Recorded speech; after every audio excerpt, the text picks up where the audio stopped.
So it is a Thursday afternoon, June 3rd, I believe, correct? Mm-hmm. Yeah, that's June 3rd. We are back for another episode of Ask Alex. We're in obviously a very hot market here in DFW. And a question that was submitted last week via email, which alex at alexhamani.com, excuse me, was straight up, are we in a bubble? So your initial thoughts on the question, are we in a bubble, Alex? That's the question that everyone seems to be asking. Are we in a bubble? And so first, let's define what a bubble is. Good, yeah. Well, yeah. What is a bubble before we actually answer it? A bubble can be in any form, right? It can be in real estate, it can be in the stock market, it can be in any asset class. And a bubble, not the Webster's dictionary version, but in my version, a bubble is where the prices get inflated to a point where it's destined to start heading down, right? So 2008, we had the crisis, we were in a bubble, prices got inflated, and then they started heading down in the asset class of single family homes. So that to me is, are we in a bubble? Are we headed on the opposite direction rather than increasing in prices? Real estate is local, okay, all local. If you're in DFW, I don't think we're in a bubble. We are in an inventory crisis. There is a shortage of inventory, and that's solely because of two reasons. One is when the 2008 financial crisis took place, the home builders didn't build enough homes from then till now. Right? They did it at a very slow pace because they got burned before.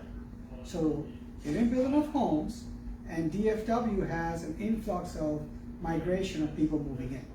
So you've got this perfect storm coming in, right? You build enough properties, and you got all these people moving in. So that means there's an inventory shortage. Now, if you look at other parts of the country, like let's take Phoenix, Arizona. I mean, there's a half a month, 1 month inventory out there. That's about it. So that's your problem right now. So if there's a shortage of houses, people are willing to pay more for that property because you don't have any other option. So that's the answer to that question. So, to your point, it's not quote unquote a bubble. It's the basically the lack of homes that have been built, due to the first crash, if you will, or whatever you want to call it. Mm-hmm. So, with that being said, what would you consider some do's and don'ts, if you will, when it comes to operating in a market that kind of has some of the current factors that we're experiencing right now? Because you're right, there's an influx of people coming in here every single day, and it's not necessarily a housing shortage. It's the fact that we didn't enough homes weren't built here. So how would you, as the new investor, or what advice do you have to the new investor in regards to how they operate? So I don't think we're at the top of the market yet here. So you still have a little bit more room to run, but you are going to get to a point where you're going to be in what I call an affordability crisis, right? There we go. Where that's the true problem, is what can someone afford to buy? It's not what the price of buying it at, but what can they afford?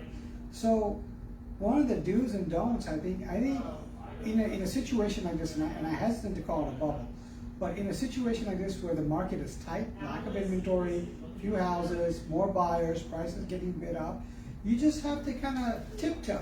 You got to kind of, you can't stop. You still got to buy, you still got to sell, you still got to invest.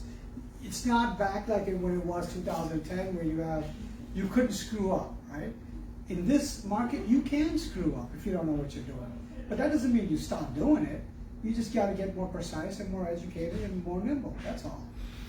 With I love the point you made about people moving in here every single day.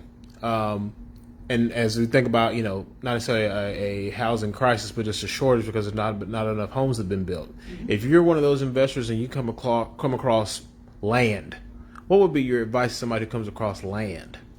Land is gold right now. I mean, that's the next, you need land to build, right? That's something that's always a scarcity, especially in the cities, right? Now, if you go outside the metroplex, you can buy acres and acres at a cheaper price, but in the city itself, land is, people want to live in the city, so there's a great opportunity to buy land if you can get it at a good price. What strategy would you? I hate the word advice, right? That's an ugly word in my turn. But what strategy would you would you prefer that someone would use if it was your money on the table, right? Whether it's buy and hold, or if it's flipping, or if it's wholesaling. Like, what strategies do you think are the most effective given our current climate? So we still do all three. We're still, flip houses. We're still wholesaling naturally because we buy homes in USA. But the buy and hold strategy is the one that's really struggling. Why?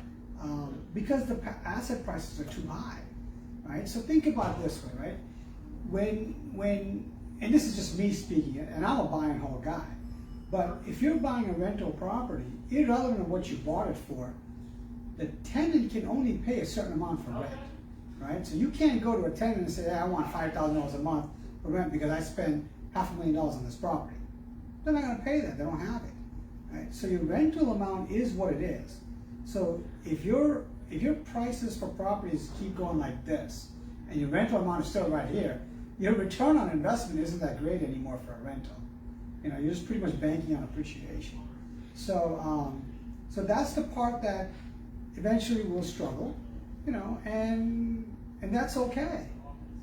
Unless the market takes a dip, that's okay. That's a funny word, dip. What are factors in this quote unquote bubble-like atmosphere that we may or may not be actually, working in? What are some factors that investors need to be aware of in case that, I like to use the term evening out. I don't know if we're going to ever crash, but things at some point will even out, right?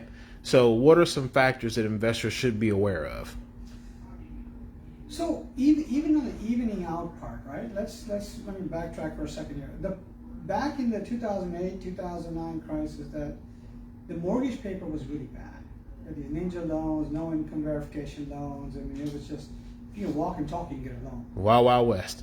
Exactly. Today, this mortgage paper is not bad. It's actually good quality mortgage paper.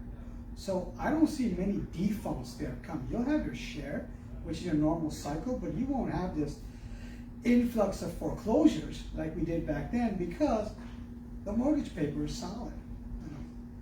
Second, this time around, okay, and I use the word dip, maybe I shouldn't have, but let's just say if it does happen, right? This time around, you have institutional investors, right? You have your Wall Street type firms with billions of dollars waiting for any kind of correction. Even if it's a 10% correction, they're there to buy everything out because they bought a bunch back in those days and they perfected their models. So I don't see that happening anymore. With the paper being good, institutional investors ready to buy, this type of asset has become an asset class now. So having those two out there, I don't think the values can fall. Now, on the other side, I don't think they're going to continue going up at the percentages that have been going up because there has to be a ceiling at some point. Back to my point of affordability, but I don't see the big crash coming if that's what you're asking. Yeah, I think it will level out. It won't crash. It'll get back to sea level. You brought up percentages, right? So depending on who you ask, the price of a house is somewhere between 20 to 30% above asking, averaging out, right? Where do you see that capping out at? Because we've all heard the stories of somebody putting their house up on the market for $250,000 and it sells for $40,000 more than what they were asking for. Where do you see that capping out? Or are there factors that you see upon the horizon to where that might kind of slow down as well? So when it comes to Dallas Fort Worth, I predict the number of 300,000. When the average house reaches 300,000, that's your cap. Why? Why that number? Because that's the number that the person can afford. And then it becomes truly an affordability problem. Unless interest rates even go lower than we're at today, how will the average person can only afford? And that's with them stretching. Right? So that's your number. You always have people that buy $400,000 or $500,000 homes because they make more money. But we're talking about the average home price, right? When it reaches that number, that's when I see, okay, how do you go past that number?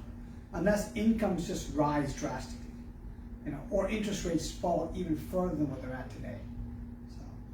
So. We have a question from the audience. A gentleman named Ryan from Wisconsin says, when do you see the current situation changing to an even better market? Even better market for? I didn't kind of understand that. Right. Well, Ryan, if you're still on, please elaborate on your question. As he's doing that, with prices soaring, as far as sellers getting over asking, so obviously it's a seller's market, if you will. What could happen, or what are some things that may come into play? We've got a new administration in, and so on and so forth. Are there any pieces of legislation or what have you that could force the pendulum to swing back the other way to where it becomes a buyer's market? Oh, sure. I mean, we've got a lot of money put into this economy right now, right? And we've just been pumping. Yes. At some point, the chickens have to come home to roost, right? So the money runs out, and I'm expecting towards the end of the summer is when all the trillions that we put in are kind of, the stimulus checks are all done, and then the foreclosures start back up, the evictions start back up, and then, you're going to have a little bit of correction, right? Just a little bit, because all that pent-up correction has been pent up, right? It's been kind of bottled up. So that has to make its way through the system.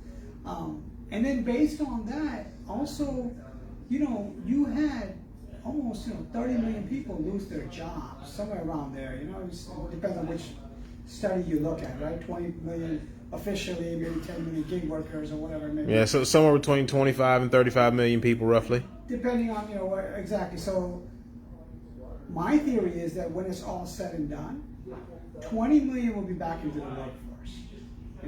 The other 5 or 10 million, they don't have the skill set to work in the 21st economy. They're going to get either through artificial intelligence or robotics or people getting more efficient, whatever. So that's going to be a problem. But I don't think that's going to affect housing. Why not? Because if you still got roughly 10 million people who are not in the workforce, but those 10 million people have got somewhere to live, so that's 10 million people who still might not be able to pay their mortgages, rents, or what have you, whatever their agreements are. So so let's say they're not able to pay their rents or mortgages. Most of them probably won't have mortgages, probably living in some multifamily or something like that, right? So, but in this case, if they cannot pay their mortgage, let's say they have a house or they're a tenant, they're a single family home tenant, foreclosures will be opened up, evictions will be opened up, and there's someone ready to buy that asset at par value. Gotcha. So the drop won't be there. Gotcha. Okay. So even those 10 million people who can't make their rent payments, if you will, like you said, there's not just going to be this flood of property on the market that no one's picking up. Because there's, like I said, there's a lot of institutional buyers, right? There's a lot of buyers out there that are flush with cash, and any kind of correction, like 5-10% even, they're ready to buy. So back then, when it took place back in 2008, there weren't buyers, right? Buyers didn't show up till 2010, 2011, and there was more properties than there were buyers. This time around, if something like that happens, there's more buyers than there are properties. So the value falling, just doesn't make sense. Gotcha. Well, this has been another great episode of Ask Alex. We will see everybody again next Thursday at 3:30 p.m. Central Standard Time. Obviously, submit your questions, comments to the Alex Monty inbox, and we will make sure they are addressed on the next episode. Thank you for your time, Alex. You're welcome. Thank you, everybody.